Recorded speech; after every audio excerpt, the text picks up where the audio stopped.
siya fake account, okay? Fake page katulad ng ng mga ginagawa ni Lisa Smugs. But anyway, mag-comment kayo dyan kung ano ang nakikita nyo sa balita na fino-focus nila. Okay? Comment nyo dyan. At kung mga balita na hindi ko alam, I can talk about it. But eto yon. So, kanina, nag-hearing dyan sa Senado na pinamumunuan ni Ontiveros. Okay? Yung mga testigo na laban kay Kibuloy. Okay, here's my thing. Okay? Hindi ko kinakampihan si Pastor Kibuloy. At hindi ko sinasabi na yung mga testigo na pinaresenta doon ay nagsasabi ng totoo o nagsisinungaling. Okay? So, hindi natin alam, maaring totoo, maaring sinungaling. Ganito lang yan. Mga kababayan, sino ba si Ontiveros? Titignan mo yung background niya. Sino ba tong Jutang Genemes na ito? Anti-Marcos yan. Yung ginayumpak na yan, bata pa lang, anti-Marcos na. Anti-Marcos, anti-Duterte. Nung kasagsagan ng kampanya, di ba, dilawan yan, pinklawan yan? Okay? Ngayon, si Bentot, aliw na aliw. Yes, Bentot, thank you so much. Mari Victa, Jana, and Jen Maxine. So, tuloy-tuloy na tayo. Kasi nagiinit nagliliyab yung dugo ko sa mga kasinungalingan nila. Okay, si Ontiveros, ang background niya sa politika ay anti-Marcos. Anti-Marcos, siya yung bunganga niya, okay? Bata pa lang siya, sumasama na siya sa mga pag-aalsa laban sa Marcos hanggang sa dumating yung Duterte. Okay? Walang bukang bibigyan kung diktador. Okay? So question. Pagbibigyan natin ang hilig ng kipay na ito. Okay, ikaw, Ontiveros. Fine. Tama yung ginagawa mo. Nabigyan ng hustisya yung mga nagrereklamo. Okay? Na kesyo na abuso sila, ginanito sila, ginaganyan sila. Okay, tama yan. 'Di ba? Hanggang sa dumating, doon sa kataas-taasang hukom. Okay? Sa Department of Justice, sa Supreme Court, lahat, dalhin nyo na lahat yan. 'Di ba? Ang sabi nga ni Kibuloy dyan, hindi siya haharap sa inyo. Kasi, doon lang siya haharap at dapat kasuhan siya doon sa Supreme Court o sa DOJ o sa yun ang statement niya. Haharapin niya. Ang punto ko lang dito,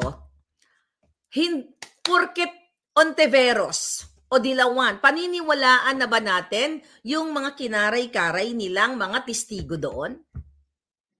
Okay, comment kayo. Whether you are Dilawan, Pinklawan, whatever, okay?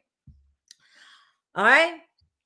Ipagpalagay na natin, okay? Itong paniniwalaan natin ang Senado. Paniwalaan natin, kunyari lang.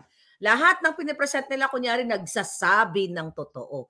Wow, ang sama-sama ni Kibuloy, ganito, ganyan, ganon. Ang sama-sama ni Inday Duterte, Inday Sara, ni Duterte. Nakita niyo yung way of dragging Duterte and Pangulo Duterte and Sara dun sa mga testigo na may nagsabi doon na nakita daw si Sara na kinuha yung bag, But I don't wanna go on details, mga pala. Kasi it's all pakana yan ni Lisa Smugs. Bakit? Nobyembre pa lang ng taong 2023, sinabi ko na sa inyo, hindi pa nasususpend ang SMNI. Natatargetin ni Kuting Jr. at ni Lisa Smugs yang si Kibuloy at ang mga vloggers like me. Okay? Nagkamali ba ako? Pinatumba ang 2 Facebook account ko? Ang Boljakera natin at ang Maharlika na almost 1 million. Nagkamali ba si Maharlika? Tama ako. Anong sumunod? Pinasuspend ang SMNI na kinontempt nila si Celis at saka si Badoy. Mali ba si Maharlika? Tama lahat. Okay. Tapos ngayon, dinadrag yung mga inulat ko sa inyo na idadamay si Sara at si Sara sa ICC. Wala pang balita noon, sinabi ko sa inyo. So, etong mga ginagawa nila ngayon sa Senado, mga palangga, ito ay vested interest ni Ontiveros at ni Lisa Smugs at ng mga Dilawan. Bakit kamo? Jutang Janina, ang mga inuupo, mga Dilawan katulad ni Ralph Recto. Ang inuupo, mga smuggler lahat na. Hindi mo na ako babalik doon sa smuggler kasi you know that already. Pagpalagay natin, ha? Itong si Ontiveros na anti-Marcos, totoo kunyari. Sige, paniwalaan natin kung doon sa narrative na pinlalabas ng mainstream media na si Kibuloy ay convicted talaga, parang ikino-convict mo na actually, convicted by trial by publicity. Okay, masamang-masama si Kibuloy, masamang-masama din si Sara, masamang-masama din si Pangulong Duterte kasi nakita ng witness na nandoon may inabot na bag, chucho-chucho. Fine. Okay? Ngayon, kung pagbabasihan natin yung kadyutahan dyan sa Senado, bakit yung hearing sa Jutang Ginimes na PCSO, doon kay Tulfo, kay Pimentel, na harap-harapan, na binababoy, na niloloko ang Pilipino, na nagpapanalo ng bilyon-bilyon accumulated computation na yun palangga. Simula nung umupo, bakit ayaw i-highlight ng mainstream media? At bakit ayaw mo patulan Ontiveros? Di ba para ka sa Pilipino, buwaka ng ina, para ka sa Pilipino na kailangan umahon tayo? Bakit ka tumututok lang kay Kibuloy? Ako wala akong problema. Susugid mo siya kung talagang ito mga nagsasalita doon ay talagang may bahisayan, fine. Pero buwaka ng Ginimes ka, magkano binayad sa'yo ni Lisa? Para durugin ng durugin si Kibuloy at idrag si Sara. Bakit itong issue sa loto? Bilyon-bilyong piso ang ninanakaw sa kaban ng bayan ng dating tinutuligsa mo na Marcos diktador, anti-Marcos. Bakit tahimik kang buwaka ng ina ka? Bakit hindi mo nire-raise yan dyan sa platform mo at sa Senado, makialam kang hinayupa ka? Bakit itong issue sa loto? Kay Mel Robles lumabas na ang bunganga ni Lisa, yung kadyutahan niyang sama-sama tagimilya. Bakit tahimik ka? If you are for the country, if you are for the people, hindi yung maghila-hila ka nitong mga testigo na to, na pwede na yan asikasuhin. Sabi nga ni Kibuloy, naharapin niya sa kaso. Bakit ka tahimik? Kay Robles, Ontiveros, bakit ka tumahimik sa issue ng smuggling? Nung una, nagsalita-salita ka dyan ng first quarter of the year. Nagsalta-salta ka sa smuggling. Bakit tahimik ka ngayon? Bakit ayaw mong pag-usapan si Michael Ma na pinangalang smuggler na inappoint ni Lisa ni Kuting na special envoy to China? Buwaka ng Ginimes, kumpara ka sa Pilipino. Sige nga. If gusto nyo ng fair square, di ba? Kung pagbabasihan natin ang naratibo ni Risa Ontiveros nga, na lahat ng umaattend sa Senado ay convicted na kaagad dahil sila ay nakakaawa, giminoles siya ako, ginanito ako. Sige, convict na sila sa trial by publicity. Convict na natin lahat. Si Mel Robles, hindi natin pwede i-convict? Sa kasinungalingan na harap-harapang inamin niya na yung mga litrato na pinopost nila sa kanilang site ay mga ninakaw nila o edited o hindi mga ninakaw, kitang-kita niyong ebidensya. Ninakaw doon sa clothing company. At inamin na yung mga nananalo ay hindi talaga mga tao na yung pinost nila. Bakit ka tahimik? Ontiveros, anti-Marcos, ang dami mong pwedeng silipin dito sa gobyerno ni Marcos Jr. at ni Ahas. Yang sa People's Initiative na yan, yung 20 million each na ibinigay sa mga buwaka ng Ginimes na mga kongresista. Bakit hindi ka mag-rally, magwelga ka, umalsa ka, Ontiveros? Dahil yan ang gawain mo. Yung mga party list ninyo, mga Gabriela, mga kakaliwang grupo, di ba kayo ang unang nag-aalsa kapag may issue laban sa mga diktador? Bakit ka nakafocus kay Kibuloy lang? Si Kibuloy, kung meron man siya, kung meron man siyang nakomit na mga kasalanan doon sa pinag-uusapan ninyo. Again, mas malaki ba ang nakomit niyang kasalanan in terms of pagdating sa bayan, yung pagnanakaw at itong pagpupulburon ni Kuting, tahimik ka din. Pagkakataon mo na sanang durugin si Kuting dahil wow, Grabe, itong diktador na to, sinabi ng dating presidente na bangag noon, bangag na bangag pa rin ngayon sa pulburon. Bakit tahimik ka? At itong issue sa extraction ni Lisa Smugs, pag-extract sa mga bata sa Turkey, ayan, naririnig niyo ako, at nakipagsabwatan ang asawa ni Teddy Boy Locsin dahil kausap siya ni Lisa Smugs. I will show evidence very, very soon. Not right now. Diba? Bakit ayaw nyo yan? Ayaw nyong pag-usapan na in-extract, kasabwat, mastermind, based sa ating informante na in-extract ni Lisa, sa tulong ni Lisa, ang mga bata, ninakaw nila sa nanay, yung mga bata, ibinalik sa tatay sa Pilipinas kay Francis Chua. Bakit ayaw nyo pag-usapan yan? Tumakas na nga yung nanay kasamang anak dahil peligro ang buhay, dahil ginamit ngayon ni Lisa ang power niya at pakikipag-usap sa asawa ni Teddy Boy Locsin, then, panahon ni Duterte, then, DFA Secretary. Bakit ayaw nyo tutukan yan? If you talk about, kanina, doon sa hearing ba yun or interview, na sinasabi ng buwaka ng inang immigration, chinek nila na si Kibuloy daw ay nasa loob pa raw ng Pilipinas, hindi pa raw nakakaalis. Kasi may mga nagsasabi na sa China daw, jutang Gina na, ang bilis pagdating kay Kibuloy. Na i-check ng immigration kung nakalayas na o hindi. Halos na mamaos na kami dito. Na sinasabi namin, imbestigahan nyo yung hinayupak na Mel Robles na utusan ni Lisa na labas-pasok sa bansa, sa Japan, sa Europa, sa Amerika, labas-pasok sa paghatid ng pera ng bayan. Bakit hindi nyo immigration sabihin sa bayan kung ilang beses naglabas-pasok si Robles sa bansa? Diyan sa PCSO. Bakit si Kibuloy lang? Yun yung punto natin. Teddy Laguardia, thank you. Yun yung punto natin. Dapat, kung gusto nyo susugin ang mga masasama, base sa inyo, susugin nyo ang lahat ng masasamang damo. Diba? Kasi gusto na nilang hatulan si Kibuloy eh. Dahil, based on sa statement, through mainstream media, through their trolls, na durugin si Kibuloy at idamay ng idamay si Pangulong Duterte at si Inday Sara. Nakita niyo yung kanilang laro? Ayan. Ngayon, Ontiveros, tahimik ka again dyan sa insertion, yung sa akap. Di ba dapat nagwelga na kayong hayop kayo? Dapat nilipol mo na, isama mo si Lenny, isama niyo lahat. Kayo mga pinklawan noon.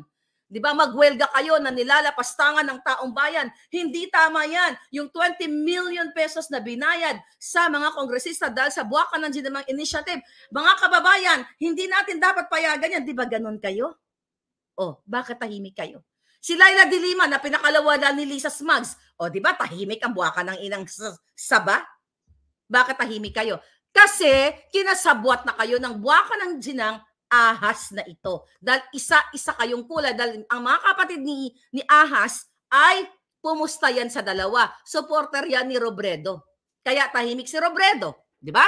Tahimik ang mga dilawan. Kasi nagsanib na ang mga dugo nila. Dugong mga traidor. Di ba? Kaya sabi ko sa inyo, huwag kayo palilin lang. Kasi yun ang gusto nilang pagtakpan yung pagiging pulboronic ni Kuting. Risa? Ontiveros, pagkakataon mo nang durugin si Marcos Jr. Ang tagal nyo silang pinag-uusapan, 30-something years, na diktador. Ngayon na may expose na si Marcos Jr. ay isang addictus benedictus pulboronic to the highest level, then tahimik ka. Then yung tutok-tutok kay Kibuloy lang. You know what I mean, mga palangga?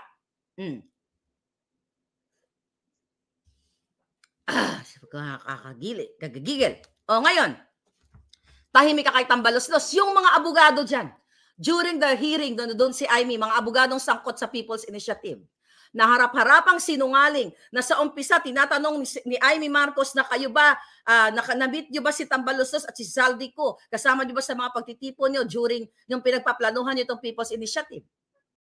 Ano ang sabi ni Onyate dyan? At mga kasabot ng mga abogado, hindi natin sila isa-isahin. Hindi daw. Pero nung ipinakita ang picture, ano ang sabi ni Onyate? It slipped my mind. Ano ginagawa mo, Ontiveros? Tahimik ka pa rin. Pagkakataon mo na sana na durugin ang mga buwakang kasabwat ni Romualdez. pero tahimik ka pa. Bakit? Dahil sinungal-ngalan na yung kipay mo ni Lisa Smugs. Tapos, ang titirahin nyo lang si Kibuloy? Walang problema kung lahat yan, kasi dito para tayo sa katotohanan. Kung may basihan yung mga sinasabi ng mga testigo, bakit hindi?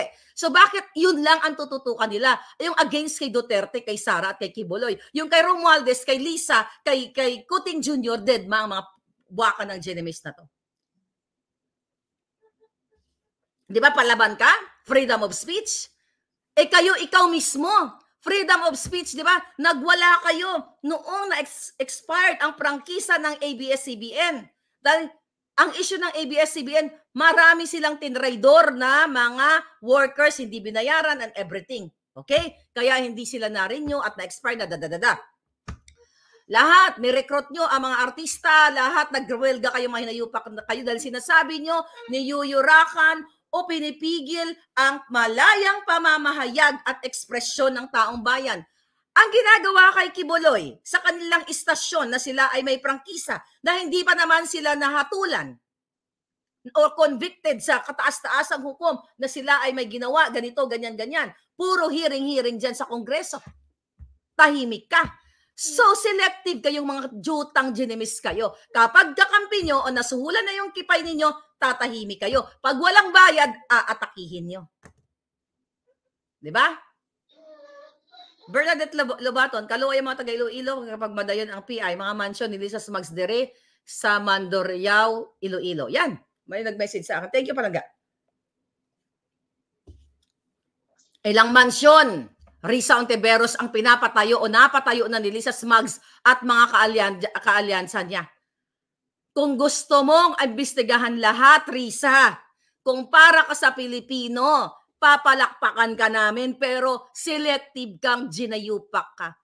Nasampalan na ba ang kipay labo mo ng milyon-milyon galing sa kaba ng bayang ginayupaks ka? Oh. Ano pa? Immigration. Yun nga, I talk about immigration already. Bakit hindi mo kalkalin lahat ang ginagawa ni Kuting na sinasabi kong palabas-pasok ang kanyang mga alipores para maghatid ng mga kaba ng bayan sa iba't ibang bansa? Bakit hindi mo ipatawag? Mag-initiate ka. Okay? Nasusugin kung bakit saan kumuha ng pera si Robles, ang kanyang mga alipores, sila Santiago ng PPA, lahat ng ahensya, sila Altenco, mga kasabwat ni Lisa, ang issue sa Okada, ang issue sa Bureau of Customs, ang issue sa lahat ng pangangamkam nila. Bakit hindi mo tutukan? Bakit ka lang nagsistick kay Kibuloy? Si Kibuloy, mga palangga, kung may kaso man siyang haharapin, dun sa mga binabanggit doon, at least hindi siya nagnanakaw sa kaba ng bayan. Walang pondo si Kibuloy na bilyon-bilyon na ninanakaw niya. Okay? Katulad ng ginagawa ni Tambaluslos at ni Lisa dyan sa mga insertion. Okay? Dyan sa budget na pinag-uusapan ngayon patungkol sa AKAP, at sabi ni Amy Marcos, based doon sa nasilip nila, is ang insertion ay umaabot sa 60 billion pesos. Wala si Kibuloy na ganyan na ninanakaw sa taong bayan. Yung mga issue na pagmamumulis siya, yung pag-issue na ganito na ganyan, merong hukom na dapat na doon, sabi nga ni Kibuloy. Kasi maraming pagmumulis siya. Kung si Kuting nga nagbunga pa. Diba? Nagbunga pa, nagkaanak pa sa sarili niyang dugo. Yan. Bakit hindi mo susugin kung saan dinala ni Lisa Smugs ang una niyang anak? Ha? Doon sa puno ng mangga. Yan ang susugin mo. Integrity, accountability, bullshit. Jutang Genemis. Ha? Yan ang susugin mong hinayupak ka. Bakit si Kibuloy? Wala man ninanakaw yan. Ngayong panahon, ngayong moment na ito, hindi naman politiko yan. Okay? Kung may kasalanan man siya, haharapin niya. Hindi dyan sa Senado na puro kayo sarswela. Okay lang sana eh. Well, ako, magsasangal, sige lahat dyan nyo na litisin. Kayo na ang magiging hukom. Litisin nyo. Pero bakit si Lisa Smugs ayaw mong litisin? Nakasabwat sa smuggling. Ha? Takot ka, duwag ka, o nabayaran ka. Si Lisa Ahas. Ito, pinangalanan. Tanga ka ba? Hindi mo ba alam? Ha? Ontiveros? Oh, ulitin natin. Hello, hi. You guys are great. Thanks for the support. Okay, thank you very much. Sama-sama tayo. Babago muli. Oh, yan. Nakita mo? Niyo mga palangga, ulit-ulit natin. Yan si Jong. Smuggling yan. Ang kaso niyan. Pinatawag sa Kongreso, tahimik ang hinayukap pa ka. Ito, Risa. Special Envoy of the President to China, Mr. Michael Ma.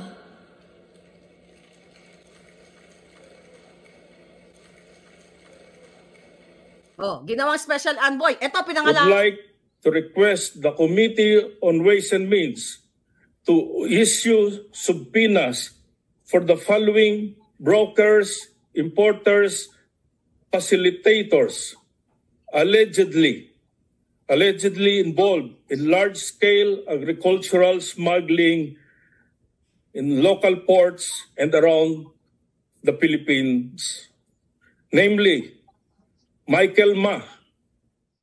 Oh, ano? Risa, ito. Special Envoy of the President to China, Mr. Michael Ma. Hello, hi. You guys are great. Thanks for the support. Okay, thank you very much. Sama-sama tayo. Babago muli. Oh, sama-sama ang babangon ng mga smuggler. Ayan, Risa. Yun yung sinapunto ko. Kung para ka sa Pilipino, ayang mga issue na yung mulis-mulis siya na yan, pang pulis yan, hindi yan pang issue ninyo. Ang pag-usapan nyo, itong smuggling na ito, bakit tahimik ka? Buha ka ng GNMS? Bakit? Gusto mo magpasikat? Ha? Gusto mo magpasikat? Mga palangga? Ito, bakit tahimik ka? Ito'y kailangan po natin balikan. Nung si Kuting, wala doon sa bombing at saka sa Lindol, sa Mindanao. Bakit tahimik ka? Pagkakataon nyo ng buljakin tong diktador na ito na sinasabi ninyo, which is diktador talaga, masahol pa. Masahol pa nga kay Noynoy. Now we claim, masahol pa sa Dilawan, itong tinutulig sa naming Dilawan sa inyo, Risa, kayo, mas masahol pa itong si Kuting Jr. at si Lisa. Bakit tahimik ka? Dapat nga ngayon, panalo na kayo eh. Pero, yes, panalo kayo kasi magkakasabwat kayo mga inayupa kayo mga Dilawan lahat. Ha? Risa, ito pagtutunan mo. Tanong mo kay Lisa, itanong mo dyan sa mga committing bullshit na committee ninyo. Bakit pinakawalan na yan si Mark Anthony Sayarot na sangkot sa pulburon? At dyan, si Bullet Haluslos ang nag-drive sa kanya nung gabing nahuli sa Ayala Alabang niyang si Mark Anthony Sayarot na isinasama ni Lisa, ni Tambaloslos, ni Kuting Jr. sa mga visit niya sa iba't ibang, New York, particularly New York yan. Yan yung tanong ko. Bakit tahimik ka dyan? Tangina, ito niladang pulburon yan. Tahimik ka. Pero yung mga namolest siya, gusto nyong mag-grandstanding, i-highlight nyo lahat. Talagang dapat si Kibuloy, si Duterte, si Sara ay convicted na dahil nagsalita ang mga testigo. Pero ang tungkol dito sa mga hinayupak na to, ulit, PCSO, People's Initiative, lahat ng mga kawatan, deadma kayong mga giatay mo. Di ba, mga palangga? Nakikita nyo? Bakit? Dahil pinalaya na ni Lisa si Dilima? Kaya hindi nyo na sinasabing diktador. Tingnan mo, narinig nyo ba si Ontiveros na nagsalita na ang Pangulong diktador? Wala. Mr. President na siya ngayon. Kung ginagamit nyo ang inyong mga neurons at sinusubaybayan ang issue sa politika na lalo itong mga Dilawan, magtataka ka. All of a sudden, hindi na nila tinatawag si Marcos ng diktador. Kasi, what? Sinupalpakan na ang mga kipay nyo ng pera galing sa bayan, galing kay Lisa. Dahil yan ang purpose ni Lisa Smugs, patahimikin lahat. Kaya nga nagbabayad yan ng trust, nagbabayad ng mainstream media para patahimikin lahat. Ayaw niya ng may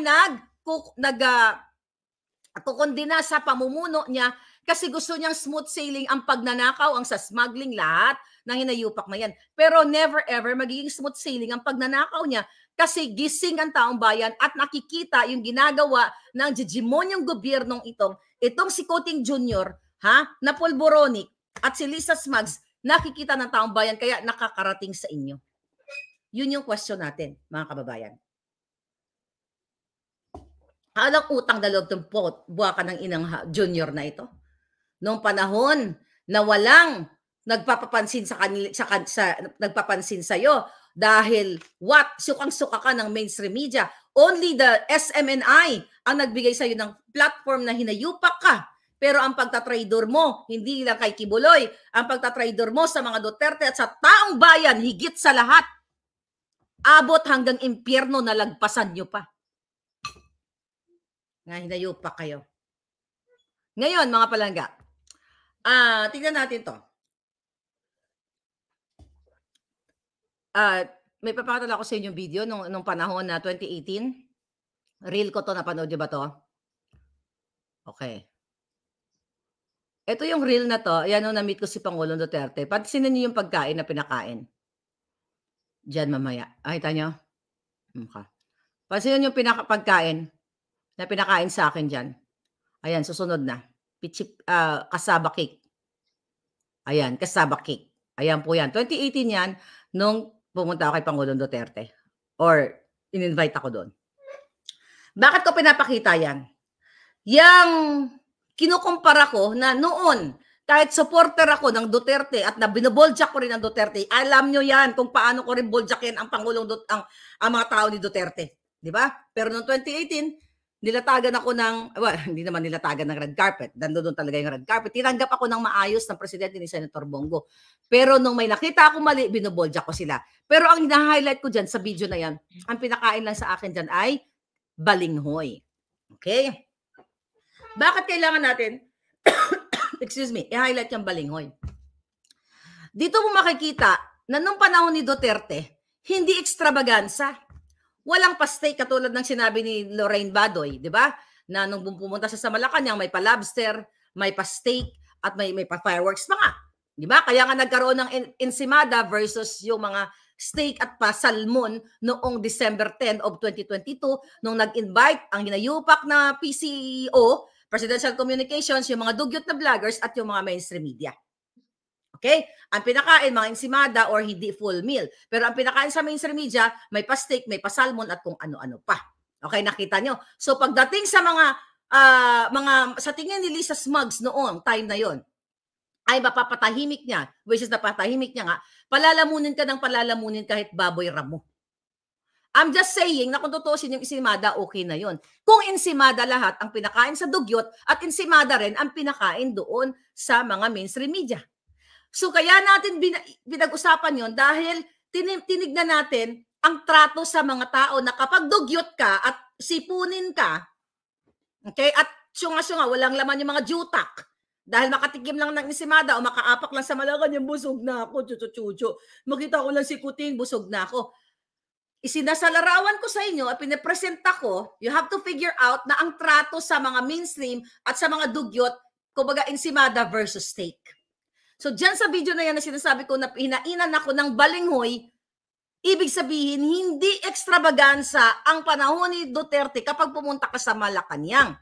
But I'm not saying na perfect ang kanyang gobyerno. Kasi may mga nag-kiss us, may mga inappoint din dyan na binalahura din ang Kaban ng Bayan, pinapalamon kahit mga ginagamit sa pagputatsing sa lahat, di ba? May mga appointee si Pangulong Duterte na binalasubas din ang taong bayan. I'm not saying na ang Duterte is the best na zero corruption. Maraming mga nagbugaw, maraming mga nagpadila ng kipailabum, whatever, behind the scene. You know what I mean? You know what na-vlog ko na yan. But, bilang isang kritiko at totoong nakipaglaban sa bayan, tinigilan ko ba ang ni Duterte, ang panahon ni Duterte? Kahit na ako ay tinanggap ni Pangulong Duterte dyan sa na yan, red carpet ek na yan. But I really appreciate that. I'm not, ek is just my word. But yan ay natitreasure ko yan dahil tinanggap ako ni Pangulong Duterte dyan ng bongga-bongga. Okay? The point here, mga kababayan, hindi porket nilatagan ka, nilatagan. That's my word, no? Hindi naman ako, ang red carpet lagi na nandyan, di ba? So, hindi porket tinanggap ka na ganyan-ganyan ang mabuti ng presidente, magbubulag-bulagan ka na lang dun sa mga taong binalapastangan ng Kaban ng Bayan. And that's Maharlika. Okay? So, pinapakita ko lang sa inyo ang pagkakaiba ngayon ng buwaka ng Inang Kuting na may fireworks, pa-lobster, lahat may pasuhol, may papayola, lahat. Kumpara kay Duterte. Yeah. Yung panahon na yan, na nandyan ako sa Malacanang, Ang pinakain nga lang sa akin, balinghoy. Okay? But nag-vlog ako dyan. Kaya lang, tinake down na nila yung vlog kong Maharlika. Well, balinghoy is my favorite thing. Dahil sa Bisaya, yan ang kinakain namin. Yun lang, maganda presentation. Di? May chef doon sa Malacanang. Kaya maganda yung presentation ng balinghoy. Kasaba. So, yun yung sinasabi ko, mga palangga. Dito, hindi porket sinuportahan mo si Duterte ay kapag may nakita ka na kaletsehan sa kanyang mga tao, ay tatahimik ka. Binubugahan ko sila ng apoy. Mainit. Okay? Lahat ng, hindi man lahat kasi hindi ko naman kaya i-cover lahat. Isa lang ang bunganga ko. Ang ibang mga issue, hindi ko naman kayang lahat ng issue ng gobyerno ay kaya kong ngalngalin. Okay? Ano ako, robot? Ganun na lang. Dissociate the battery, ipoprogram mo ito. Hindi naman ako programmable. Na ipoprogram mo ito, tirahin mo si Kibuloy, katulad ni Risa Ontiveros. Ito tirahin mo, selective ka lang. So kung sa tingin ko na ito ay dapat tutukan ng Bojakin based on my feelings on that day, like right now, on this day, ito ang gusto kong Bojakin, si Risa Ontiveros, dahil nga harap-harapan ang pagdadrag sa pangalan ni Inday Sara at ni Pangulong Duterte. Oh, may nag-comment dyan kanina. Supporter ka pala ni Kibuloy. Okay. Mahilig kayo mag-twist. Okay? Mahilig kayo magsinungaling. Supporter ako sa katotohanan. Kung nasa tama si Kibuloy, disusuportahan ko siya. Kung totoo ang sinasabi ng mga nagwi-witness, bakit mo susuportahan ang mga taong nagkamali? Nakita nyo ba na vocal ako na I love Pastor Kibuloy? No. I'm giving him the benefit of the doubt na harapin niya kung ano man yung kasong nasasangkutan niya. Kasi kung gusto ko lang mag-kiss-ass kay Kibuloy, i-invite ako ng SMNI para ma-interview in the past. I declined. Hindi dahil, kung iba-iba yan, wow, ma-interview ako. I even invited ng ibang mga mainstream media. I declined. Bakit? Kasi, yung ibang mga mainstream media, hindi mo alam, patibong. Bakit ka pupunta sa bakod ng kalaban mo na gugurgurin ka? Di ba? Magaling sila mag-twist. Ikakat-kat nila yung sinabi ko. At kasama na SMNI noon. Hindi ko sila pinagbibintangan, but I'm just being careful and cautious, lalo na ngayon, sa panahon ngayon. Dahil, hindi mo alam kung sino na ang binayaran ni Lisa Smugs. Even si Sara Duterte, kung nakapalo kayo, noon, di ba? Sabi ko, I am for kuting. Si Sara medyo bata pa, ganito, ganyan, ganon. Ganon tayo, di ba? Kaya nga ibang DDS sa akin, nagagalit. Oh, Maharlika, ganon, bulag. Ayun, bulag sa kay Kuting. At tama kayo. Tama kayo dun sa binato nyo sa akin na dapat si Sara ang naging presidente, hindi si Kuting. Mali ako. At nag-apologize ako na nabudol tayo. Kaya nga, hindi ako pumayag na mapabudol-budol muli. Dahil si Sara pala ang may puso, si Kuting pala ay puro pulburon at ang magpapatakbo pala ng bayan natin ay si Lisa Smugs. Kung nalaman ko lang yan, kung meron akong bolang kristal at nakikita ko yan, eh dinurog ko na ng bonggang-bongga si Kuting noong eleksyon at hindi na sana yan. Di ba? Hindi na sana nagkaroon ng chance si Lisa Ahas Araneta Marcos na makipag-usap sa Smartmatic. Based sa affidavit ni Atty. Glenn Chong na hanggang ngayon, hindi nila sinasagot na si Lisa ay nakipagsabuatan sa Smart Magic. See that? Kung nakikita ko lang yan, hindi sana si Sara presidente natin. Pero, sabi ko nga, baka ngayon, well, you know what? Pero kung maganda ang papatakbo ni Sara, susuportahan natin siya kung siya naging presidente. Pero kung pulboronic, katulad ni Kuting, buboljakin natin siya. Yan ang tatayo ka sa katotohanan. Hindi porket pinakain ka ni Duterte well, hindi naman pera ni Duterte yon, pera natin yon, ng balinghoy, di ba? Kung sisingilin ko yung mga contribution ko sa government as an overseas, as immigrante here, di ba? Na nagsisend ng pera, kulang pa yung balinghoy kung sisingilin ko yung tax na binayaran ko. No, patuloy din naman ako naniningil at nagpe-present lang ako sa inyo ng bonggang-bongga. So again, mga kapalangga, I'm not the type of person na gobyerno kasi to I mean, ang pinag-uusapan kasi ito pera ng bayan, hindi porke tinanggap ka ni Duterte ay lahat ng mga issue niya ng mga kaletsyan na issue ay tatahimik ka na lang. No. We have to speak up. At the same thing, na si Marcos Jr., alam nyo yung time na yan, yung, yung video na yan, 2018 yan, August, nung nakita yan nila Franz Imperial, ni si Franz na nag-necknock dyan sa PCO, in-invite din nila ako, di ba, doon sa opisina ni Kuting. Alam nyo na yan, yung mga nakapalo sa akin, pumunta ako sa opisina ni Kuting, ayaw magpakabog. Di ba? So, nandun, si Pangulong Duterte, wala nga akong binigay kahit ano di ba? Wala akong binigay kahit isang butil na figurine or something, walang ganon. Di ba? So, hindi ko naman kasi in-expect na pupunta ako dyan. Pero kay Kuting, di ba? I gave something, small things, token of friendship ang tawag doon. Kasi that's my personality. I always give something. Kahit isang butterball lang yan o isang coconut candy, mga ganyan. So, yun. Pero anong ginawa ko? Di ba binolja ko tong hinayupak na to? Pero anong ginawa ng mga anti-Marcos? Na mga diktador na nagsasalita? Anong ginawa ng mga madre? Anong ginawa ng mga laging nag-uwelga dyan? Nawala sila. Hindi ka ba magtataka? Bakit sila nawala? Ang tagal nilang nagsisigaw sa kalye, diktador. Asa na ang mga rebeldeng komunista? Nasaan na? Kakampi na nila. Di ba? Binigyan pa ng parol. Binibigyan pa ng panahon ni Martin Romualdez. So ngayon, sino na ang kakampi ng bayan? Tayo na ngayon, good people, Filipino citizens, okay, versus itong mga jejemonyo sa Malacanang, mga makakaliwang grupo, mga dilawang sumisigaw dati ng diktador, pero nananahimik na katulad ni Ontiveros. Kasi ang gusto niya ng tutukan, si Kibuloy. Di ba? Ngayon, sige, kunyari malitis na si Kibuloy, ma-convict. Kunyari, pagpalagay na natin, convicted si Kibuloy, ganyan. Nakulong, napatunayan, na tama yung mga sinasabi na itong mga suspect, mga witness na ito, ganyan. O ano ngayon, Risa? Anong next chapter ng hearing mo dyan? Hindi mo pa rin papansinin ang kabalasubasan ni Lisa, ni Tambaloslos, ni Kuting Jr., di ba? So hindi ka para sa Pilipinong hinayupa ka, para ka sa kipay mo at sa bunganga mo, para kayo kumamkam ng pera dyan sa kaban ng bayan. Gagamitin nyo sweldo, representation, and everything para sinisip-sip nyo ang dugo ng Pilipino. Lahat kayo, lahat ng mga nagdanakaw, walang exemption dito. Wala.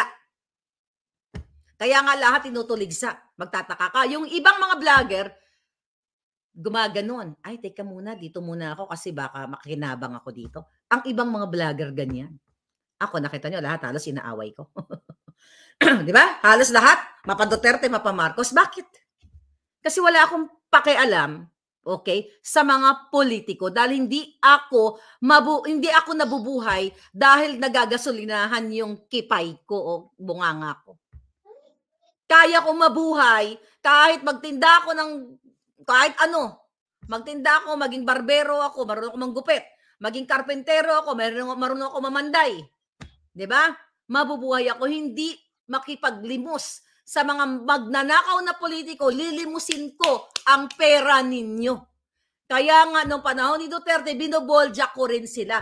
Lalo na sa panahon ni Kuting kasi harap-harapan ang polboron na pamumuno, ang ekstravagansa ni Lisa Smugs. Di ba? Ngayon, mga palangga natin. Ito, may article. Okay? Pakita ko lang to. O, ito.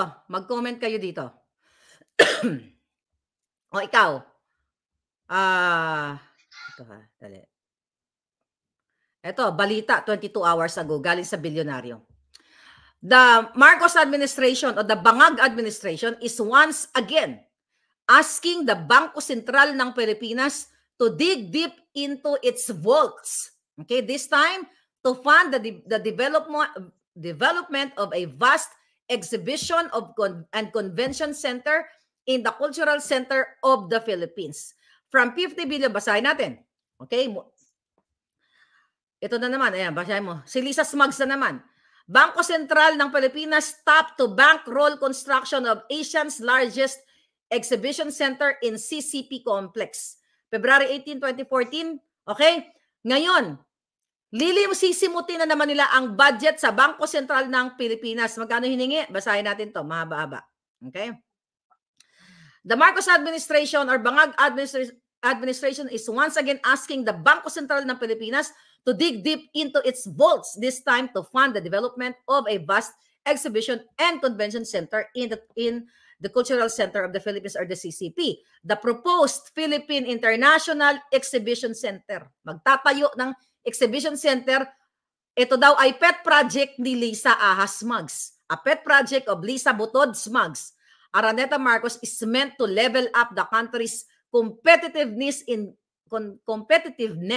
in getting a nibble of the burgeoning market for MICE meetings, incentives, conventions, and exhibitions. It will also position to the Philippines competitively among its Asian counterparts which have boosted their export after establishing permanent facilities of suppliers, exhibitors, and buyers. Ano yung exhibit mo, Lisa Polvoron? Okay.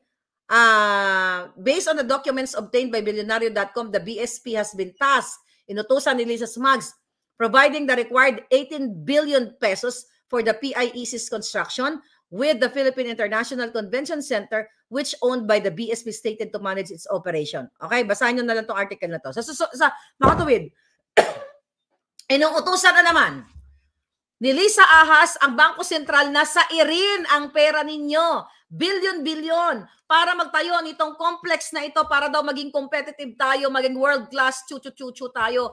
Ilalagay doon mga produkto ng Pilipino, export, pang-export at kung ano pa. PS. Suga pa ang babaeng ito. 60 billion ang in-insert sa utos ni Lisa at na Timbalos at ni Kuting. Doon sa hindi like AKAP, doon sa national budget for 2024, 60 billion. Now ito, 18 billion. And so, mga kapalangga, okay, doon sa particular construction na to. Nakita ninyo, 60 billion, 18 billion, sinisaid ang pera ng bayan. So gusto nilang sairin talaga. Itong pet project ni Lisa Smugs na to, pet, mukha siyang pet. Okay, mukha siyang butod. Ito ay corruption na naman. Hindi si Lisa gagawa ng proyekto na hindi niya kakamkamin ang pera. Kaya nga inupo si Robles, nakasabwat niya sa Black Ops niya dyan sa PCSO para kamkamin ang pera ng mananaya. Ngayon kakamkamin na naman ang pera dyan sa Bangko Sentral ng Pilipinas. Hindi pa nasiyahan doon sa kinakamkam sa national budget. See? Nakakaano, di ba? Gorgore na si Butod. Okay?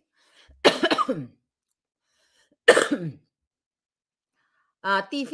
Ayan, next issue nila ay Anti-Terror Act. Yeah, ganyan na. Yung mga nagsasalta, tatatakan nila ng mga T. We demand drug test, sabi ni Grace Nagord. Okay? Kalokohan ang gusto ni Lisa Smugs. Yun na nga eh. Basahin nyo yun sa Billionario.com. Namnamin nyo. So, sairin ang budget, mga kababayan. Kaya you have to speak up, get up, and pick them up. Kaya nga binoboldyak ko ang mga men in uniform, yung mga bruskong-brusko, na kayo ay hindi kayo pumapayag sa ganito, magkilos kayo, magsalita kayo.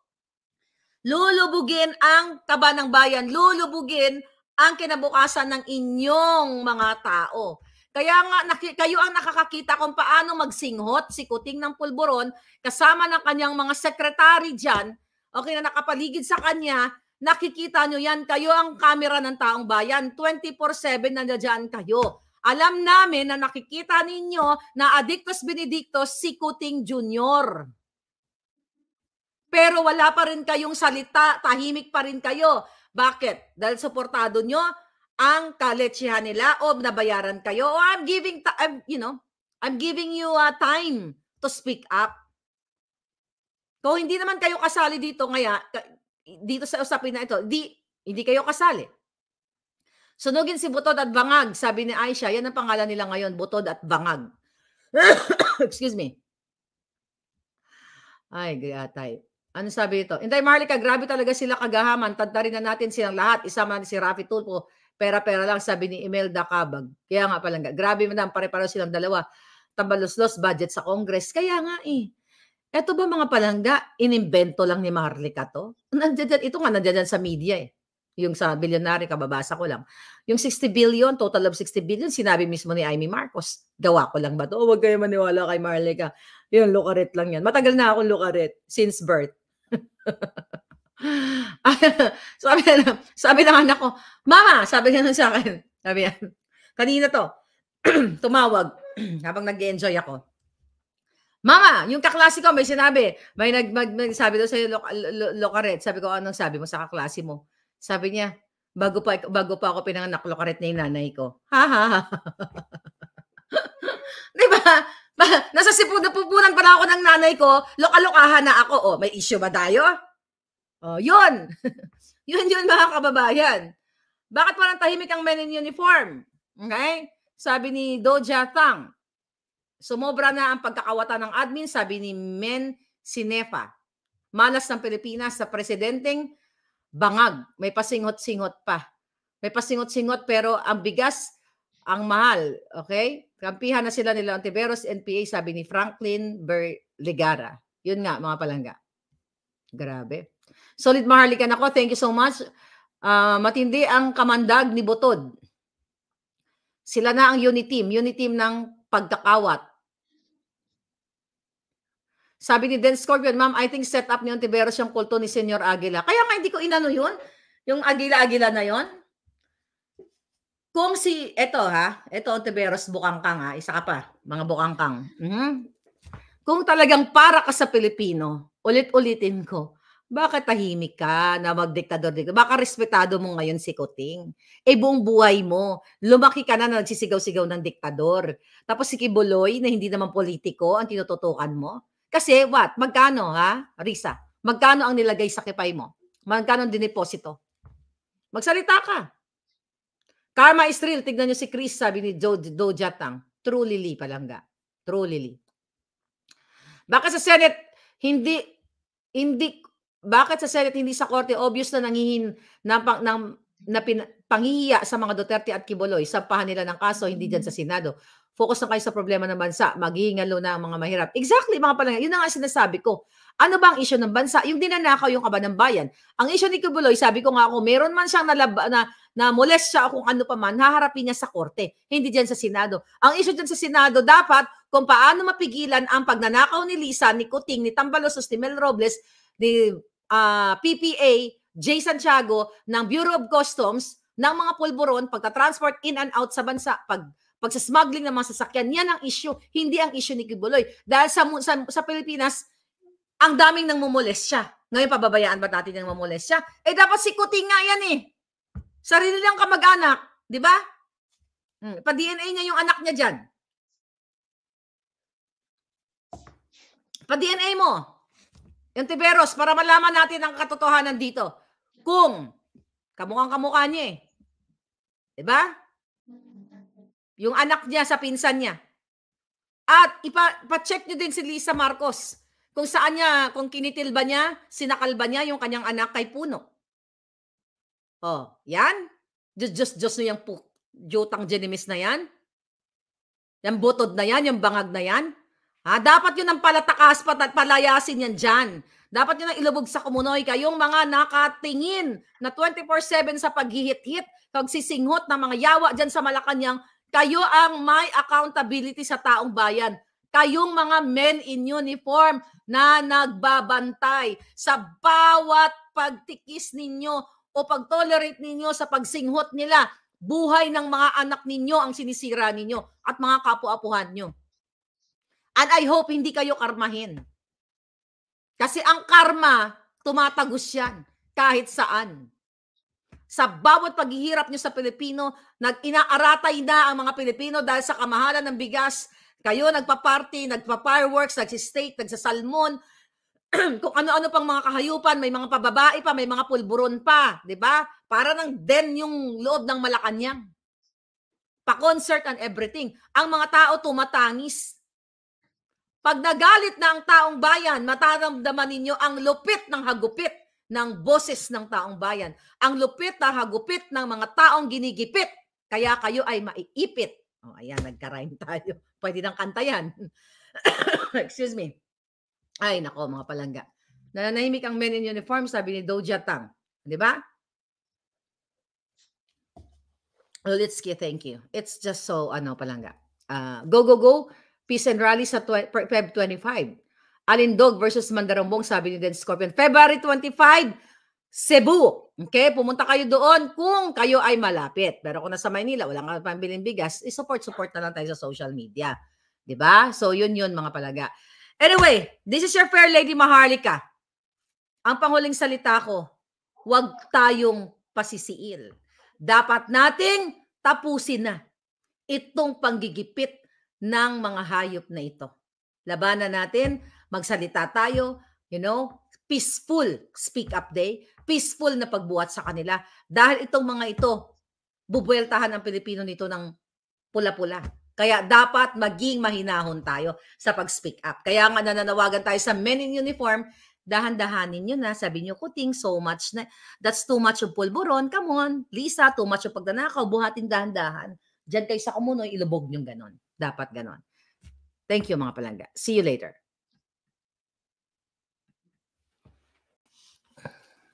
Hello mga palangga. Kumusta kayong lahat? Ayan.